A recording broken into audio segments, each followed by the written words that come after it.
everyone. Welcome back to Poets and Quants' Must Reads, a quick, digestible recap of the top business school news, sponsored by Center Court, P&Q's virtual admissions events.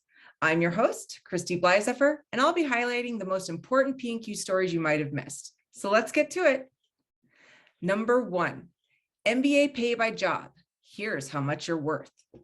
Last week, Jeff Schmidt did a deep dive into how your geographic region shapes your paycheck.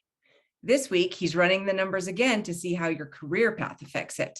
Jeff examines average pay for some of the most popular industries for MBAs. Think consulting, investment banking, or general management. And then he compares those figures between the top 50 business schools. At which school do marketers average the highest base pay? How about healthcare administration? Find out in MBA Pay By Job, now on our homepage. Number 2, the future of the MBA is happening right now at Indiana Kelley. If you've been researching MBA programs, you already know that the average cost of the top residential programs in the United States exceeds $200,000. Despite the prevalence of scholarships and other funding options, the reality of the debt burden involved is a big barrier for many. But this program deep dive by P&Q managing editor Mark Ethier presents a different option, the Kelley Direct online program at Indiana University. At just over $80,000, Kelley's online MBA is both elite and a bargain. You can learn more about the online leader in the future of the MBA is happening right now at Indiana Kelley. Number 3, MBAs working to evacuate Afghans aim to keep America's promise to allies. In this story, we talk with 6 MBAs from some of the top business schools working to evacuate thousands of Afghans and Iraqis to safety. No One Left Behind is the leading nonprofit that works to keep America's promise to Iraqi and Afghan interpreters and others who aided in the war on terror. After the withdrawal of U.S. troops from Afghanistan last August, the group has worked at lightning speed to professionalize the organization and step up to the incredible challenge at hand. Quote, "A lot of veterans from a lot of business schools have worked with interpreters who are primary beneficiaries of this program.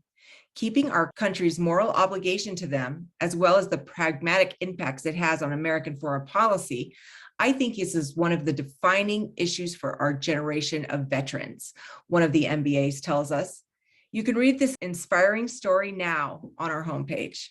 Number 4, our weekly roundup of news you can use. No matter where you are in your B-School journey, we bring several helpful stories to you this week.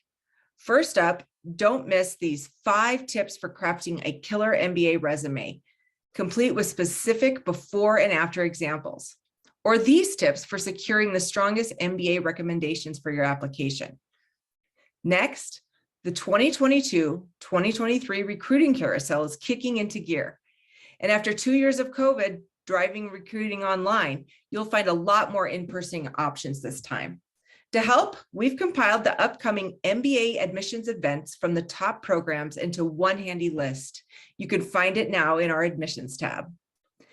And finally, for those international students looking at US programs, the Admissionato team offers a host of helpful resources. These include exceptionary work authorization, feasible career plans, and building your personal board of directors. And that's it for this week's Must Reads recap. I also want to alert the school seekers out there to Center Court's upcoming MBA Festival events. Our next series, The MBA in Your Career, is happening October 4th through 5th, and you can register for free on our website. Again, I'm Christy Bleisefer, and you can join me next week right here for a recap of what's important in the world of business education.